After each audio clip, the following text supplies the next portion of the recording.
বৰষুণে বিধি পথালি দিলেও বঙাইগাঁৱত কিন্তু উৎসাহ কোনো গুণে কম নহয়। এতিয়া আমি আছোঁ বঙাইগাঁৱৰ ভাকাৰী ভিটা বিবেকানন্দ ৰোডত থকা এখন দুৰ্গা পূজা স্থলীত আৰু এওঁলোকৰ সৈতে আছোঁ। খুব ধুনীয়াকৈ মূৰ্তি ইতিমধ্যে উপস্থাপন কৰা হৈছে, তেওঁলোকে আনিছে আৰু আৰম্ভ হৈ গৈছে দুৰ্গা পূজাৰ উৎসাহ। কি কাৰ্যক্ৰম আছে? কাৰ্যক্ৰম মানে আমাৰ এই পূজাটো ভাকেৰভিটাৰ মানে বহুত পুৰণি পূজা হয়। আজি 67 ইয়াৰ্ছ হ'ল আমাৰ পূজাটো।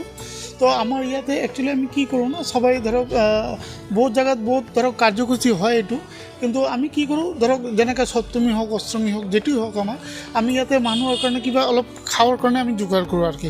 মানে বহুতে হয় না, ধৰক আপোনাৰ ষষ্ঠমী পূজা হৈছে বা অষ্টমী হৈছে, মানে ইয়াতে অঞ্জলি দিব আহিছে, কিন্তু আকৌ ঘৰত যাই কিনে খানা বনাব লাগে বা কিবা ক'ব লাগে। তো এইটোৰ কাৰণে আমি অলপ মানে আমাৰ কমিটিৰ ফালৰ পৰা যিমানখিনি হয় আমি এইটোৰ যোগাৰ কৰোঁ। এইটো আপোনাৰ সপ্তমী কওক অষ্টমী কওক নৱমী কওক, এইটোৰ কাৰণে আমি কৰোঁ। আৰু তাৰপিছত আমি সপ্তমী পূজা কওক অষ্টমীক আমি সৰু সৰু বাচ্চা আছে ইহঁতৰ কাৰণে আৰ্ট কম্পিটিশ্যন ৰাখোঁ। তাৰপিছত খেল ধেমালি কিবা মাইকী মানুহ বা বডীবিলাক যিবিলাক আছে মানে অলপ ইনজয়ৰ কাৰণে আমি এইটো খেল ধেমালি এক্সট্ৰা কৰি ৰাখোঁ। এইটো দুপৰীয়া কাৰ্যসূচী ৰাখোঁ আমি আৰু কি।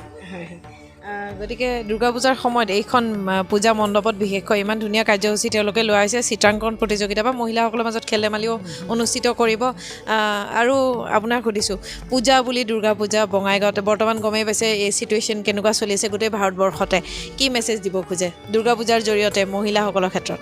মা দুৰ্গাৰ ওচৰত আমাৰ সকলোৰে কামনা যাতে এই গোটেই কেইটা দিন, খালি গোটেই 3টা দিন নহয়, অহা দিনবোৰতো যাতে যেনেকুৱা অত্যাচাৰ চলি আছে বা যেনেকুৱা প্ৰব্লেম আমি চাই আছোঁ এইবিলাক যাতে একদম নাইকিয়া হৈ যায়, সেইটোৱে আমি মা দুৰ্গাৰ ওচৰত কামনা কৰিলোঁ। আৰু সকলোৰে মংগল প্ৰাৰ্থনা কামনা কৰি এই দিনবিলাক যাতে গোটেই সকলোৰে ভালে ভালে যায় তাৰে আশীৰ্বাদ কামনা কৰিছোঁ মা দুৰ্গাৰ পৰা। আৰু